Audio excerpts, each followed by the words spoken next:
Now the vice president of Scientology calls me and says, we need to start a parishioners league. Sort of like, they don't really have parishioners because they don't believe in anything. They just follow L. Ron Hubbard's tech. But they want to look like their other religions, right? So I come over. I don't want to be head of it, but I tell him I'll talk to him. But once she talks to me, and here's what I've done, she says, you need to be the head of it. So I say, okay, what do you want us to do? She says, I want you to get, tomorrow night they have on A&E, they're going to have a TV show on cults. And I want you to get Scientology off of it. And I'm like, are you kidding me? You know, who am I? You know, they're not going to listen to me. It's A&E. Do it. Start emailing them. You can do it. So I start emailing them, and I get 4 other people, and we email them. And the next day she calls me up, Tory, come on over. I go, oh, I'm in trouble. She puts it on. They took it off. And I was like, my God. So we start doing little projects like that. But as I'm doing it, I'm feeling worse, right? Because I don't really like it. It's not really me. I believe people should be able to speak, and I just don't like it. In the meantime, they're sending me out to talk to the critics. The critics are now, originally there were people who left Scientology. They're ex-Scientologists. Are you guys all with me, or am I like too much? Yeah? Okay?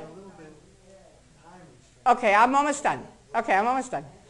Okay, so, pardon me? Yeah, okay. So anyway, the critics are people that are like free speech advocates fighting Scientology, right? And so I've been out talking to them, trying to help them wake up and realize they're wrong. But in the meantime, I go on the internet, and Andreas, who's in Norway, helps me as a computer person. And I'm like shocked. It's like, how could he help me?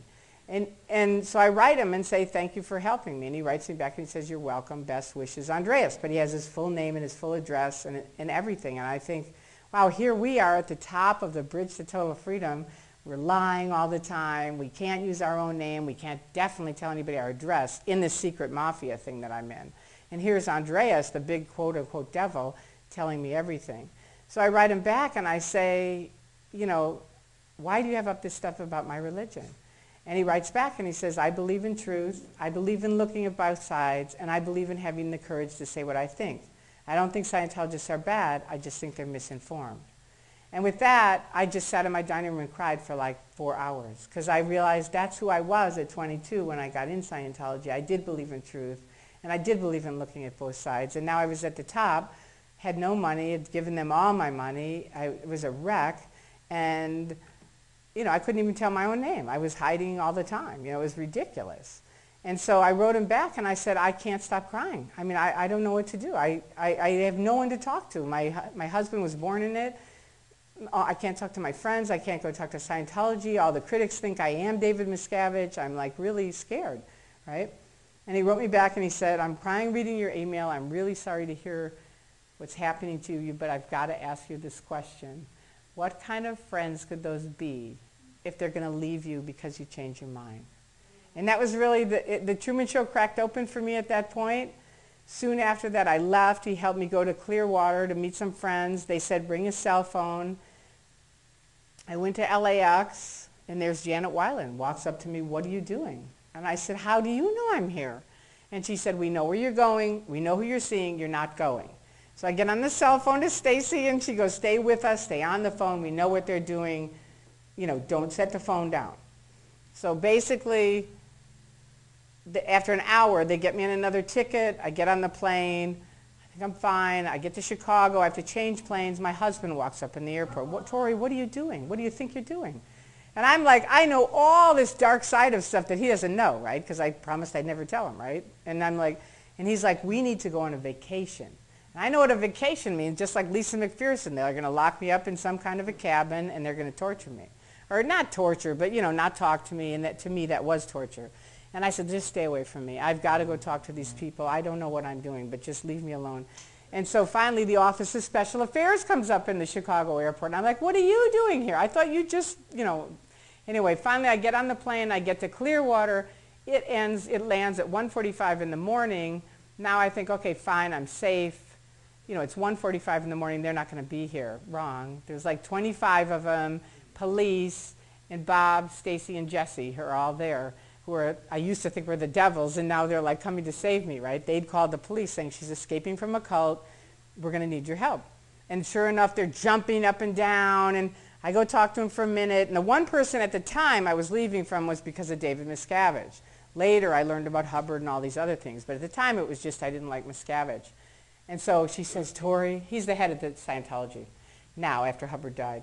And so she says, Tory, I'm best friends with David Miscavige. I can get him a message to you tonight. And the cops had said, we can't decide. She has to decide. We can't do a thing. So I go, I picked them. And they go, stand back. And they got us out of the airport.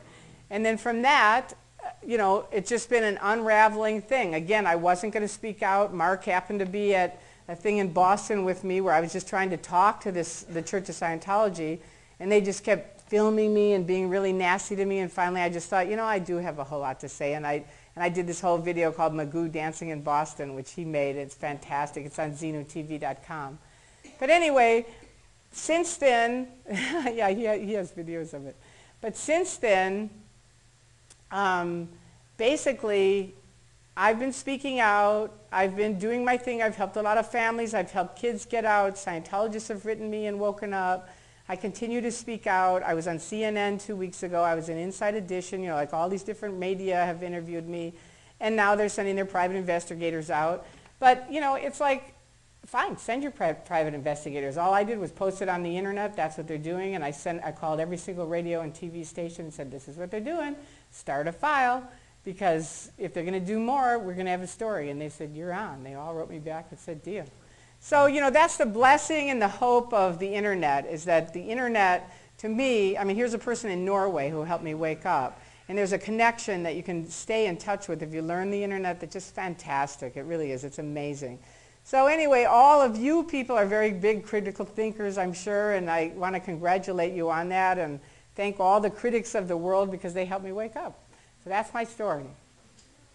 Thank you. Thank you. I hope I didn't go too long.